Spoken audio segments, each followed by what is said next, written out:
Bom dia, Cê. Como você tá? Hoje eu tô bem. Eu quero conversar contigo hoje sobre algumas coisas, assim. Eu tive pensando bastante sobre a minha relação com vendas. E eu quero falar um pouco sobre a voz num lugar político e social dentro desse contexto. Eu vou falar um pouco sobre os arquétipos das vogais, de acordo com a Francesca Della Monica, e sobre não binariedade e não monogamia dentro desse contexto. E como que isso está me ajudando a encontrar um lugar para os meus aprendizes, os meus clientes, de forma geral. E bom, a gente tem 5 vogais básicas nas línguas latinas, que são I, E, A, O e U, certo? Cada uma delas tem uma forma específica e um contexto antropológico e cultural. A vogal I é a vogal da identidade, a vogal E, a vogal da relação, a vogal A é a vogal de uma abertura, de uma comensalidade que está muito associada culturalmente ao feminino. A vogal O está num lugar de política, de falar a público, né? E também culturalmente associada ao masculino. A vogal U está associada ao mistério, né?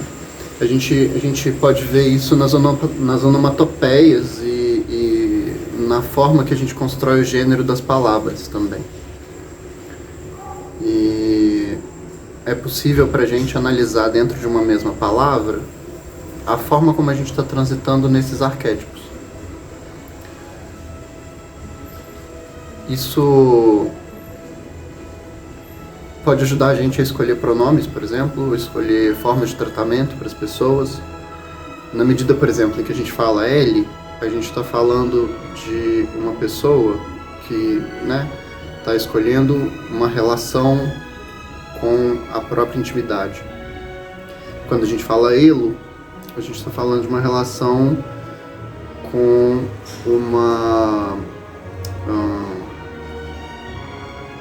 um lugar de um mistério, de uma indistinção, de uma dificuldade de expressar aquilo que está estabelecido, mas que atravessa um campo mais amplo.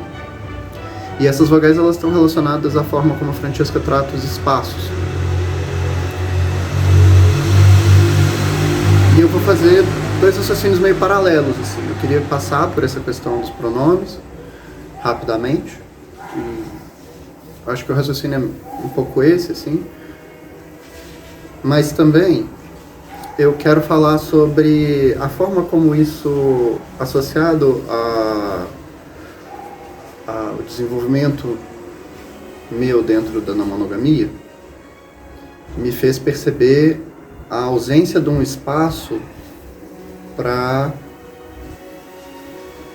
clientela, de uma forma geral.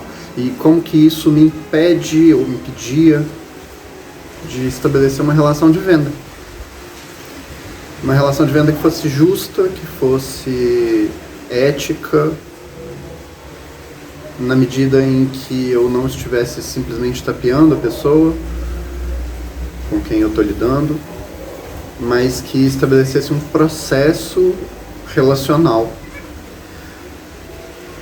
Porque todas as coisas que eu faço são carentes de uma venda complexa, né? Como a galera da venda fala. E uma venda complexa é um estabelecimento de relação. Mas se você não tem um lugar para estabelecer essa relação não pode ser estabelecida. E esse lugar ele começa dentro da nossa constelação afetiva, certo? Para mim, estava num lugar confuso entre os meus afetos e as minhas amizades, assim. E na medida em que eu construí esses espaços, família, afetos, amizades, eles ficaram mais claros e mais orgânicos para mim, sabe? Só que ainda confundia um pouco a forma como eu trabalho e com quem eu trabalho e etc. E para estabelecer essas relações, eu preciso construir dentro desse espaço político da obra, desse espaço público, uma forma de me relacionar com as pessoas. Ao invés de tentar estabelecer essa relação dentro da A, que está mais no espaço das amizades, afetos e família, né? Nesse lugar da confiança tribal, no certo sentido, da confiança da aldeia. Mas a aldeia também é esse espaço coletivo público, e na medida em que as coisas não são colocadas no seu devido espaço, a gente estabelece uma forma um pouco esquizofrênica de se relacionar com as pessoas, né? Eu percebi a necessidade de construir esse espaço diferente, assim.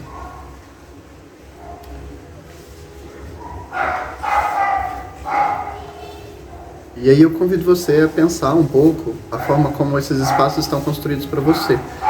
Porque a forma como o nosso gênero atravessa nossas relações e atravessa esse estabelecimento da coletividade, ela é muito relevante para a conquista dos nossos direitos e dos nossos deveres também. A compreensão do nosso dever coletivo e social parte desse lugar de conseguir estabelecer uma forma de ser funcional